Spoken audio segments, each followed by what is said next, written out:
Live news now channel में हार्दिक स्वागत है।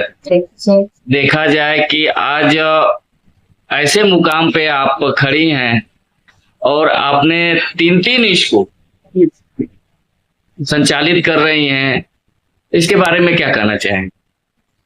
सर देखिए, ज्यादा तो कुछ नहीं कहूंगी, पर ये जो है इसका श्रेय जो है मैं अपने हस्बैंड को देना चाहूंगी, क्योंकि उन्होंने एक ऐसे गरीब परिवार से बिलोंग करते थे और एक अच्छे स्कूल में शिक्षा पाने से वंचित रह गए थे। तो उनको ऐसा लगता था कि हर बच्चे को बढ़िया से बढ़िया स्कूल में बढ़िया से बढ़िया एजुकेशन मिलनी चाहिए।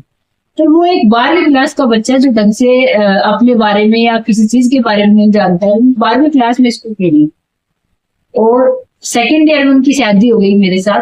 जब मैं यहाँ हम दोनों सेकेंड ईयर में थे, जब मैं यहाँ आई तो मैं कंधे से कंधा मिलाकर चलते, हम दोनों ने मेहनत की और आज इस मुकाम पर है कि 3 नहीं 5 स्कूलें हैं मेरी, एक कॉलेज, मेरे 2 स्कूलें मेरे देवर की है।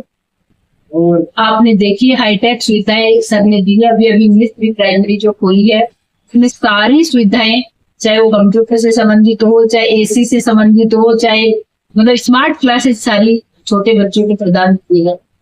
खेल खेल में बच्चों को कैसे सिखाया जाए, कंप्यूटर की सहायता से, प्रोजेक्ट की सहायता से बच्चों को कैसे तैयार किया जाए, और बच्चे को आगे बढ़ाने के लिए सर ने अलग बिल्डिंग दी है कि सेकंड तक का बच्चा जब आधार सही हो जाता है तो थर्ड क्लास का बच्चा अपने आप इंटेलिजेंट होता है, इस बिल्डिंग में हो जाता है। देखा जाए कि मैडम आज आप जिस एरिया में आपने खोला है उस एरिया में हर तरह के लोग हैं, तो उनको कैसे आप मोटिवेट करते हैं? सर देखिए, आपकी विचारधारा पॉजिटिव होनी चाहिए। ऐसा कुछ नहीं है मेरे पास, मैंने बताया 90% मुस्लिम होते हैं, जिनमें से बहुत सारे अनएजुकेटेड है अधिकतर, लेकिन मुझसे कभी ऐसा नहीं कि असंतुष्ट रहे। वो मेरे व्यवहार से, मेरी बातों से इतने संतुष्ट रहते हैं कि मैं हमेशा उनको पॉजिटिव फीडबैक देती हूँ, और लगता ही नहीं है उनको कि वो अनपढ़ है। मैं हमेशा एक वो हाई क्वालिटी होता है, जैसे वो लोग कहते हैं कि हम बड़ी स्कूलों में से भी आए हैं, हमारे बच्चे हमसे इस पर मुलाकात ही नहीं करते हैं और हम अपनी समस्या बता ही नहीं पाते हैं। तो ये जो चीज है वो यहाँ का जो गार्जियंस है वो नहीं चाहता है, वो चाहता है फेस टू फेस किसी प्रिंसिपल से मिलकर और अपनी समस्याएं, वो मैं सारे नहीं मैडम, आपने ये बात तो बहुत अच्छी बताई है कि अधिकांश स्कूलों में प्रिंसिपल से नहीं मिलने दिया जाता है, और हमने देखा है कि जब से मैं आया हूँ तब से लगातार आ रहे हैं, आप उनसे कंसर्ट में हैं, कोई दिक्कत हो रही है तो उनको बुला भी रहे हैं, तो ये खासियत आप में बहुत अच्छी है। सर मिलना चाहिए गार्जियन से, क्योंकि जैसे मैंने अभी बताया बच्चे के मार्क्स कम आए, हम बच्चे के बराबर पढ़ा रहे हैं। 40 स्टूडेंट्स किसी क्लास में है तो उसमें सभी बच्चों को बराबर पढ़ाया जा रहा है, तो 2 बच्चों के नंबर कम आ रहे हैं तो उनके गार्जियन से एक बार बुलाकर सलाह ली जाए कि इसके मार्क्स कम आए तो क्या रीजन रहा है। हम तो पहचान रहे हैं बच्चे को, लेकिन गार्जियन को इसके बारे में अवगत होना चाहिए कि मेरे बच्चे ने क्या गलती करी है। अगर विद्यालय में सपोज के सप्लीमेंट्री कर देता है, फेल कर देता है, वो तो हमारे हाथ में है, लेकिन फिर भी एक बार विद्यालय में बुलाकर गार्जियन से कंसल्ट करना चाहिए कि कहाँ बच्चे ने कमी छोड़ी है, इसकी सुधार का दूसरा उपाय हम क्या कर सकते हैं। गलत नहीं कि आप इसको पास कर दो, बच्चा पास नहीं हो रहा है पास कर, ये गलत बात है।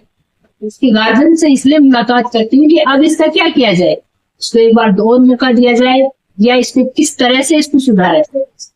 उस चीज में मैं ज्यादा विश्वास रखती हूँ कि गार्जियन से हर चीज छुपानी नहीं चाहिए, हर चीज गार्जियन के सामने रखनी चाहिए।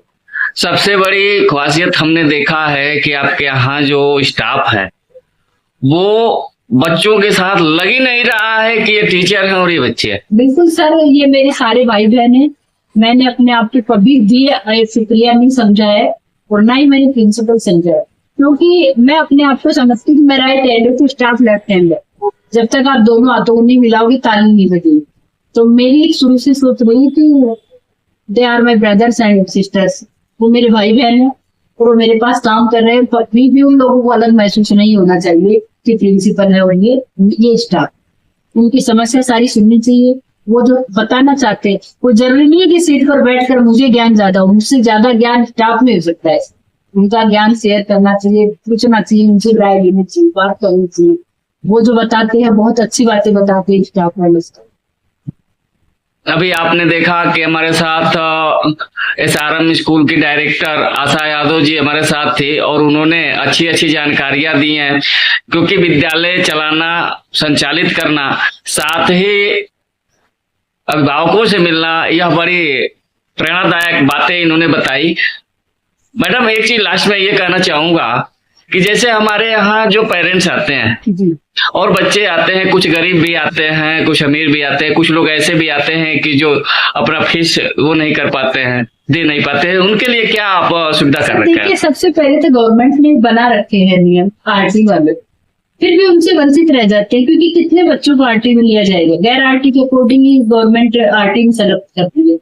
तो पहले तो हम सारी सुविधाएं देते हैं, लेकिन फिर भी ऐसा लगता है कि बच्चा पढ़ने में रुचि रखता है तो उसके पेरेंट्स के पास सुविधाओं का अभाव है, तो हम उस बच्चे को सपोर्ट करते हैं। आप मार्केट में हमारी छवि, राजकुमार जी सर की छवि या मेरी छवि, कभी भी पता करिए, हम उन गार्जियंस के बच्चों को फ्री ऑफ कॉस्ट छुड़ाते हैं।